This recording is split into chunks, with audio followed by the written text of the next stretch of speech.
ഇതാ കരം പൊട്ടിയതാണ്. നിന്റെ വേള കിട്ടിയാണ് നിന്റെ വേള കിട്ടിയായത് അങ്ങനെയാ അങ്ങനെയാണ്. നിനക്ക് മൂക്ക ഏതാണ്ട് രക്ഷയില്ല. നീ ഇങ്ങനെ ചാടി ഇങ്ങനെ കുതിറിപ്പോന്നോണ്ടല്ലേ അല്ലേ? ഇങ്ങനെ നോക്കണേ, അങ്ങോട്ടും ഇങ്ങോട്ട് പിടിയും പിടിയാക്കലുണ്ടാ? ആരേലും കോക്കളെ കിട്ടിക്കഴിഞ്ഞാൽ കൊമ്പുകൾ തമ്മിലാണ് അല്ലേ? എന്നാ കോറക്കാൻ നിൽക്കണ്ട. ഇതെങ്ങനെയാ നേരുമ്പോഴേക്കും എന്നെ നോക്കലുണ്ടാ?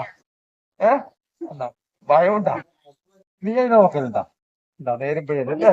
ഇത് കൈലാസവാസിയായിരിക്കുന്ന പരമേശ്വരൻ പാർവതിയായും ഞങ്ങളേലും ബസ് പ്രകാരത്തിൽ നാളേക്ക് നിങ്ങളേക്കും അല്ലെ അല്ലൊന്നും ഇല്ലാണ്ട് ദൈവാദിനം ഒരു ചരന്റെ കോർത്തിന് പുസ്തകം പോലെ വേർതിരിയാണ്ട് അനുഭവം ഉണ്ടാക്കി തന്നാ പോരാ.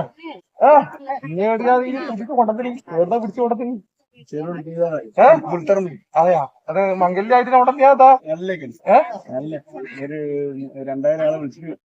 മോചെല്ലാം കൊടുത്ത് സന്തോഷമായി. നിനക്ക് സന്തോഷമായി എനിക്ക് എത്ര പേര് പോ വന്ന് കഞ്ഞിണ്ടായിപ്പോയി.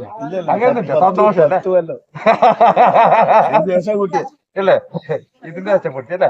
ഇരിക്കട്ടെ, ഇനി മേൽമേലാച്ച റട്ട് പോയാണ്ട് നിർവഹി ഞാൻ ഉണ്ടാക്കി തന്നാ പോരെ. ഇനി മേൽമേൽവാറും ഒരു ചടലിൽ പോകോളം കൂസുമോളെ പോലെ ഭക്തിയോടെ നിങ്ങൾ നിന്നോ. ദൈവമുണ്ട്, ദൈവത്തിന് ഇന്നത്തുമല്ലേ കളി തമാശ ഉണ്ടാവും അല്ലെ? എന്റെ മക്കളെല്ലാം ഒന്നിച്ച് ജീവിച്ച് ഭക്തിയോടെ ഭാഗ്യം തന്നെയാണ് ദൈവം അനുഗ്രഹം തരുന്നത് കേട്ടാ. ഞാൻ അങ്ങനെ അനുഗ്രഹിക്കുള്ളൂ. അതിനുള്ള ഒരു കളിയും ചിരിയെല്ലാം ഉണ്ടാവും അല്ലെ? എല്ലാം നേർവഴിയായിട്ട് എപ്പോഴും സങ്കടത്തിലെ കളിയാണ്ട് ദൈവം കാത്തിരക്ഷിക്കും കിട്ടുക. ഭക്ത സന്തോഷായില്ലേ? ഇനി അഗ്നി കണ്ടിട്ട് സന്തോഷായില്ല? അഗ്നിയിൽ കണ്ടിട്ട് സന്തോഷായില്ല? കൊട്ട